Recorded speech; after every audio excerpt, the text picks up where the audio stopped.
273 years, 12,000 voyages, 2,600,000 slaves, one man who took a stand.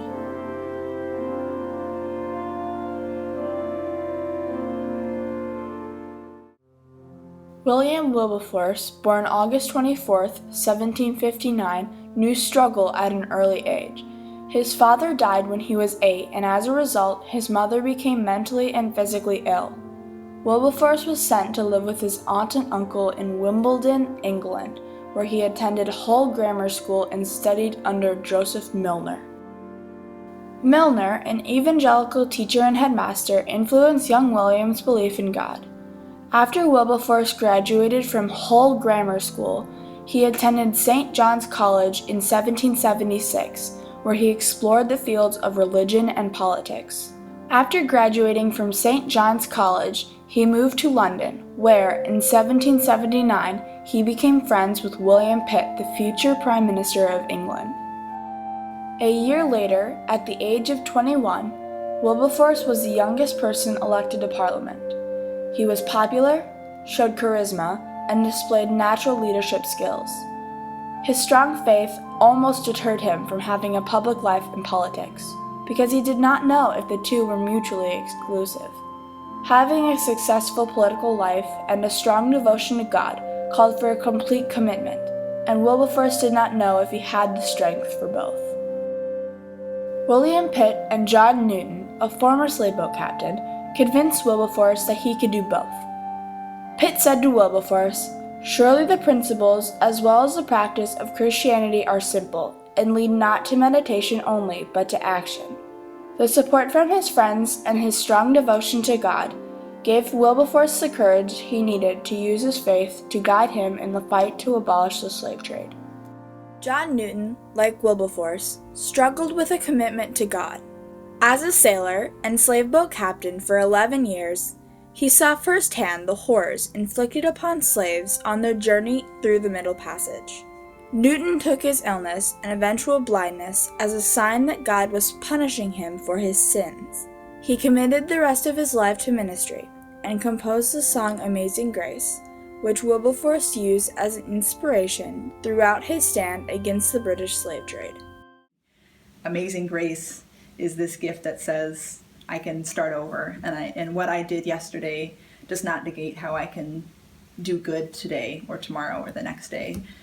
So I think that clearly both his relationship with John Newton and those words of that song must have had some kind of impact to say I can let go of the past, or I can acknowledge the past and what I've done, and still know that I can do great things. I can do good. I can produce good into this world today and the next day and the next day.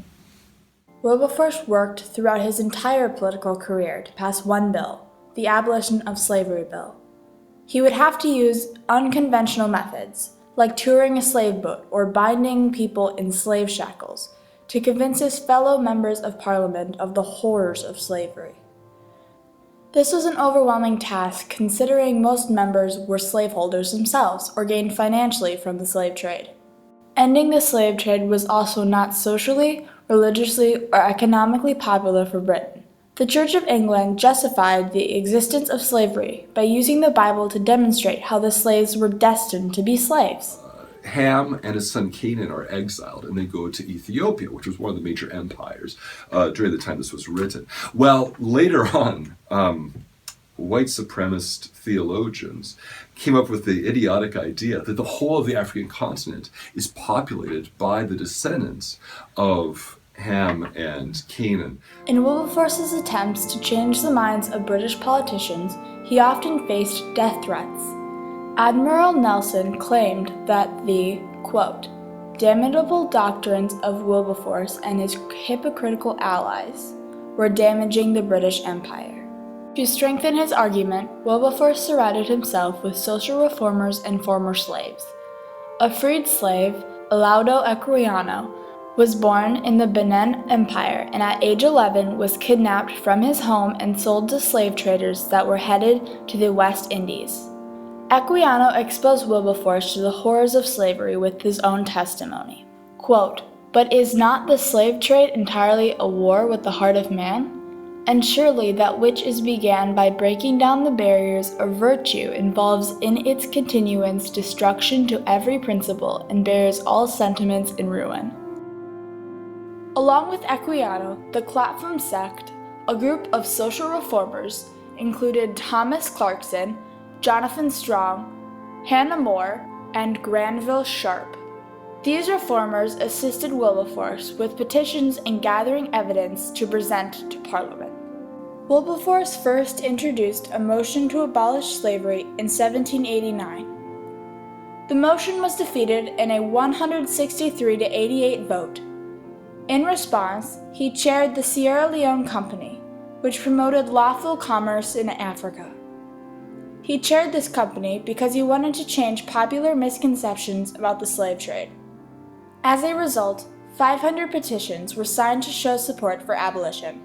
Although he convinced a few Parliament members to reconsider their views of slavery, his next motion to abolish slavery in 1792 was defeated 234-87. William Pitt and Britain's Foreign Secretary Charles Fox joined Wilberforce in relentless attempts to persuade Parliament members to take a stand for abolition. In a 61-53 vote, a bill that limited the importation of slaves to British colonies was passed on February 26, 1793. Although this bill did not abolish slavery, it began the gradual decline of slave transportation and began to restructure the economic feasibility of the British Empire. There were slave revolts in Africa and the West Indies during this time period that scared plantation owners and slave boat captains.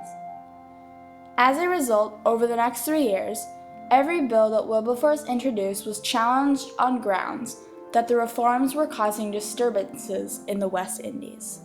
After William Pitt died in 1805, Granville Sharp, a fellow parliamentarian, made it a priority to help Wilberforce complete his mission to abolish slavery. Finally, on February 23, 1807, a motion to abolish slavery won a 283-16 vote. This was one giant victory needed to complete the total abolition of slavery throughout the British Empire. The fight to abolish slavery took a drastic toll on Wilberforce's health. He suffered from ulcerative colitis and was treated with opium on a regular basis. He finally had to resign from Parliament in 1825 because his illness was too grave. Wilberforce's stand for the freedom of others was now causing his own death.